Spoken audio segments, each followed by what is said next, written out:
This requested video comes from Yakin, and it's a question I think that most of us, all of us actually, but only some of us are aware that we're dealing with it. It's a very omnipresent question. In this age of absolute doubt, what are we supposed to believe in? Where are we supposed to find our faith? And the question comes, ironically enough, from Christianity itself. Because Christianity started with the premise, with the promise that everything in the world is understandable. It is discoverable. That we can figure out how the world works.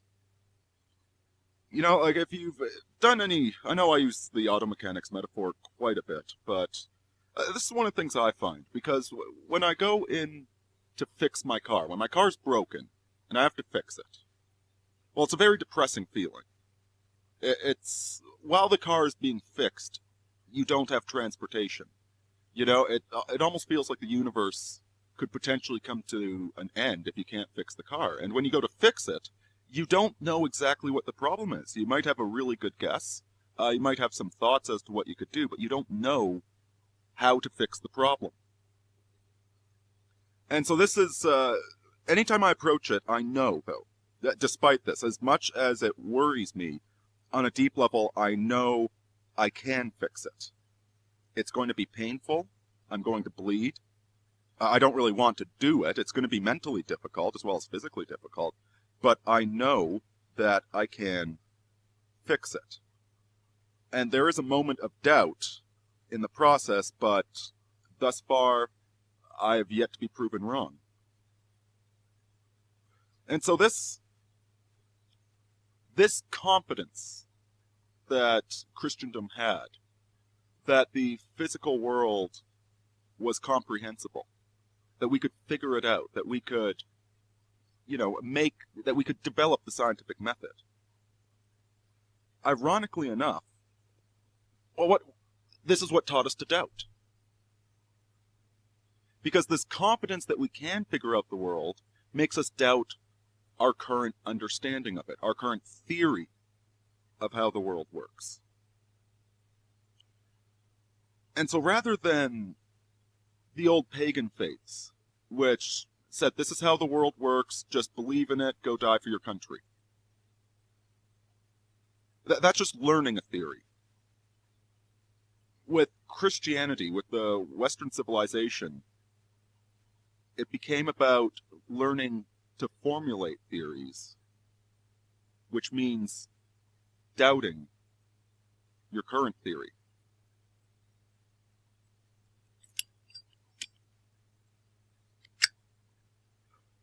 And so this universal era of doubt, this is what Nietzsche and Dostoevsky were writing about. They predicted the 20th century quite accurately. Ironically enough, this is a product of Christendom, a result of that faith that we could find the answers. And now the interesting thing about the present day is that the vast majority of people, certainly the more pig-headed Christians, but especially the atheists, they no longer know how to formulate theories. They just memorize theories. It used to be, again, in this medieval setting, that we would memorize facts, grammar. We would memorize historical events, dates. But theories we were constantly generating. We learned how to build theories. Whereas now we ignore facts because we can Google them. We could just pull out our smartphone and Google any fact we need. Instead, we memorize theories without understanding how to generate theories, where they come from. And so in a funny sense, this existential dread, this existential doubt that I think a lot of us feel, is largely absent from the atheist. And yet the atheist lifestyle, it does tend towards misery, doesn't it?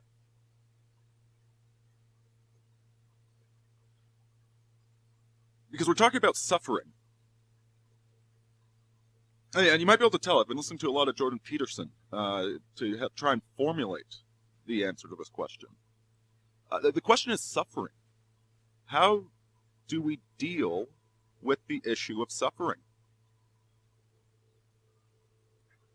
Now, on the one hand, you get the Christians, and this was Nietzsche's critique, the Christians that use religion as a way to forestall fear of death, fear of failure, fear of suffering.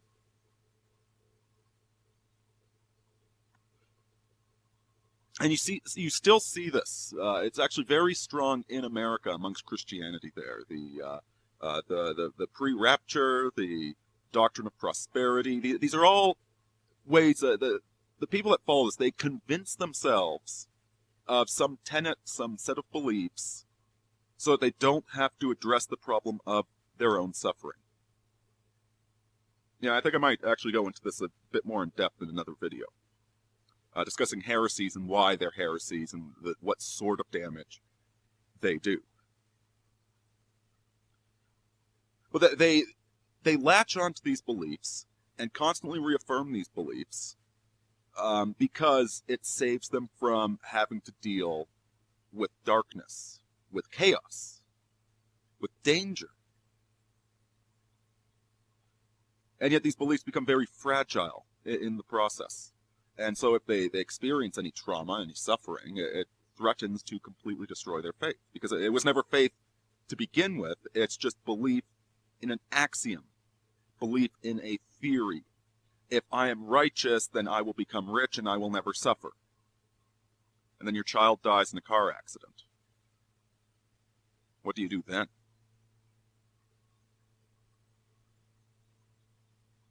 Now the atheists, meanwhile, they try and boil down suffering to a question of utilitarianism, of utility. How do we reduce suffering in the world? But see, what happens when we do that? What happens when we completely eliminate suffering? Think of the trust fund kid. Okay, everything's paid for. All right, gets to eat the best food in the world. Gets to have all the sex they want. Gets to do whatever. What do they immediately go and do? Yourself. Think about yourself. What would you do? Now, if you included the fact that you have this desire, and you recognize this desire, and you're reaching for faith even though we doubt so much, you'd pursue virtue. You discipline yourself. You maybe become an author or a musician or a bodybuilder or something. You would pursue some form of excellence that required suffering to achieve. You'd play the guitar until your fingers bled. Or you reject it and you seek destruction. Because even in that lap of luxury, even when you have so much, you have everything you want, now what? Think of the spiritual hangover that you get if you spend several days playing video games, or going on an alcohol bender. You do it, but you're not satisfied. You get frustrated. You get angry. And if you keep seeking out a sense of accomplishment, a sense of pleasure in the real world, if that's your definition of virtue, is seeking out that source of pleasure, it doesn't lead to a good place. It actually leads you straight to hell.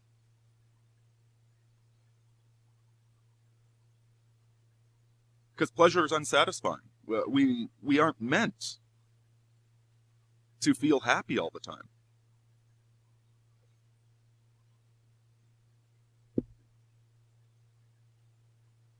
Another thought experiment. If you say to somebody, what if I installed a microchip in your brain that gives you the feeling of satisfaction and accomplishment? Would you click that button to have that feeling? And, most people would say no, and then the question is, then what do you want? And see, that's what the video games are.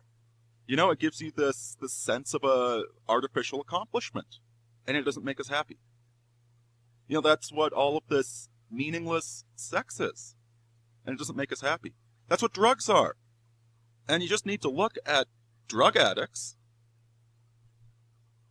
This is the thing that really terrifies me about the opiate addiction, because it's massive right now.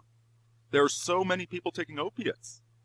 They've got radio commercials saying that, be careful, your kids are going to steal your opiates. Because you got them on a prescription, so it's okay, but your kids are going to steal your opiates. Well, just because you got them on a prescription doesn't mean they're good for you.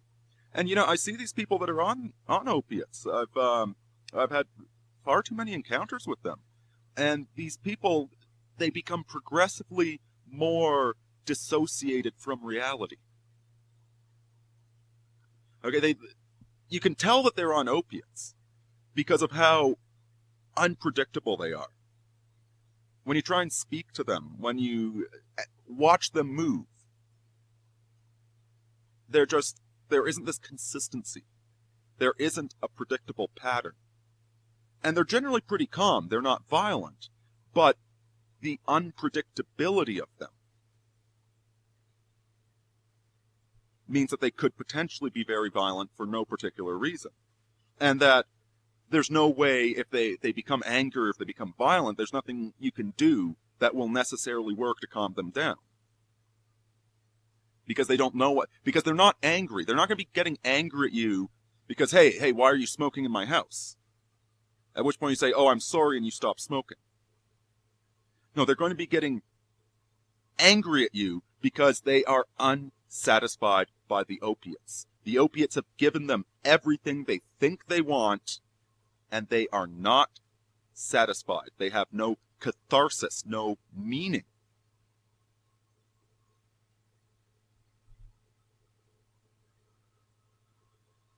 And the opiates are really just, this is just the path we've been on for so long.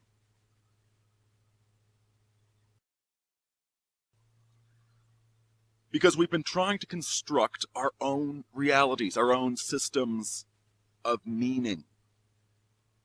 And they're not providing us meaning. And so people devolve into extreme sexual perversion. They devolve into extreme politics, trying to find meaning through the political process. They try and find meaning from their sex or their race. Or alternatively, they try and destroy their sex and their race. The feminists that absolutely hate femininity, they're trying to find meaning by destroying that. The same thing with the popularity of transsexualism and the ethno-masochism that we see. They're just desperately trying to find this meaning in something constructed by men, in our own self-made theories. Because of this omnipresence of doubt. Because we've learned how to make theories, which makes us question the very theory that taught us how to make theories in the first place.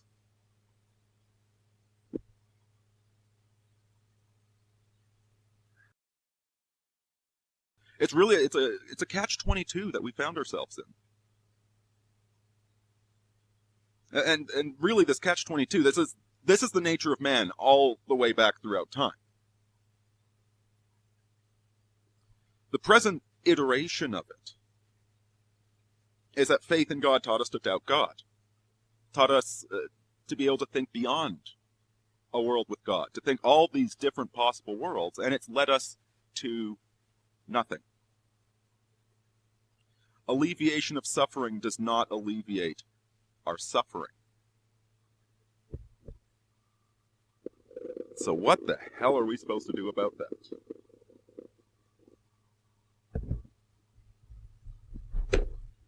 Those that really pursue virtue or pursue hedonism,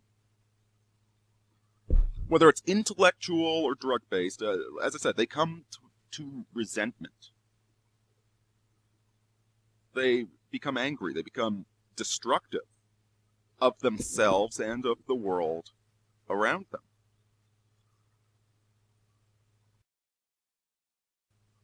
It becomes particularly bad when this drug addiction or this vice that you are pursuing harms somebody else. You know, when your drug addiction harms your child or a loved one, or your ideology forces you away from your parents. And so what do you do then? What do? You've been pursuing hedonism to alleviate suffering. And your pursuit of hedonism has increased suffering. So what the hell do you do then except double down and focus on creating more suffering? Hurt as many people as you can, including yourself. Hurt yourself to hurt other people.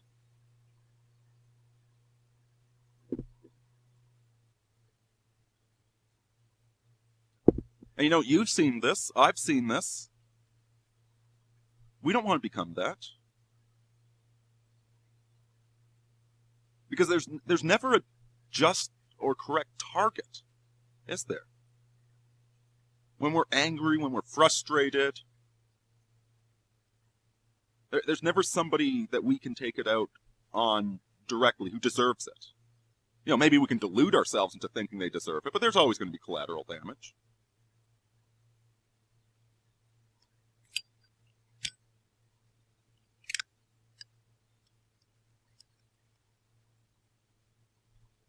And this is the fundamental nature of man, is that we know that we suffer, but we can't explain why that we suffer. And even alleviating that suffering does not make us happy. You know, this is the price of eating that apple. In one sense, we're like deities, that we can construct our own reality, our own theories. But the only way we can make them true is by force.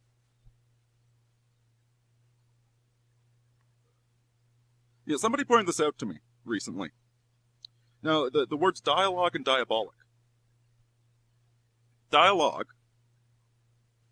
from the Greek, through the logos, through the word. Diabolic, bolos, through being thrown.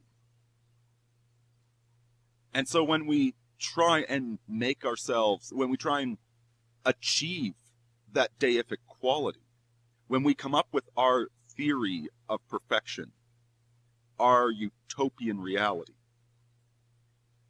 the only way to make it a reality is through throwing it at other people, is to become diabolic and to force others to accept our utopia, our definition, our theory of utopia.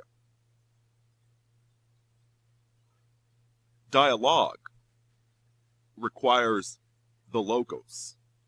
It requires that faith in the ability to communicate.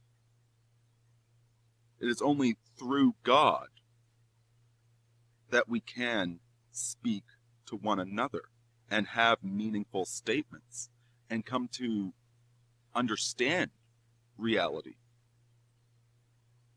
and try and hurt others less. Try and understand the other person. Through God, we can see and understand the other person, and through that communication be naked in front of one another.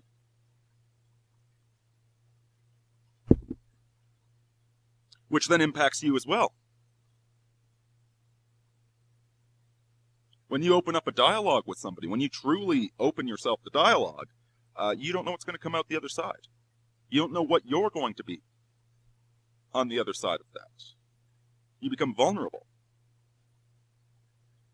Whereas the diabolic, when you throw your ideology at somebody else, when you force them to accept your theory, you remain separate. You remain prideful.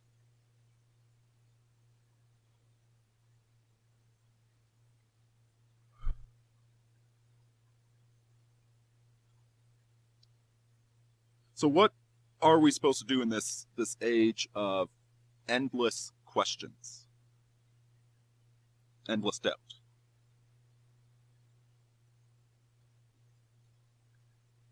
I would say that the answer is to open up dialogue with other people,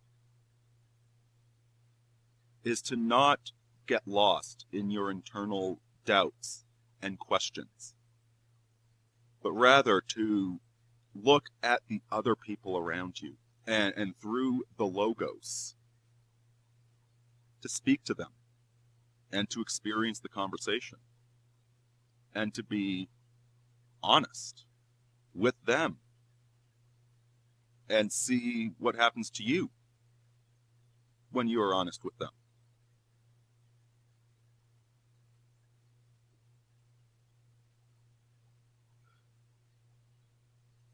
In a way, you need to accept that doubt. You need to accept that it is there and not try and eliminate it with certitude.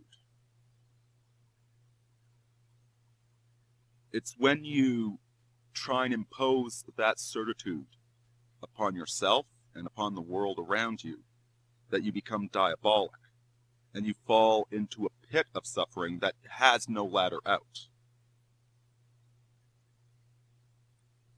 But when you engage in dialogue, even if you are suffering, there is a path upwards.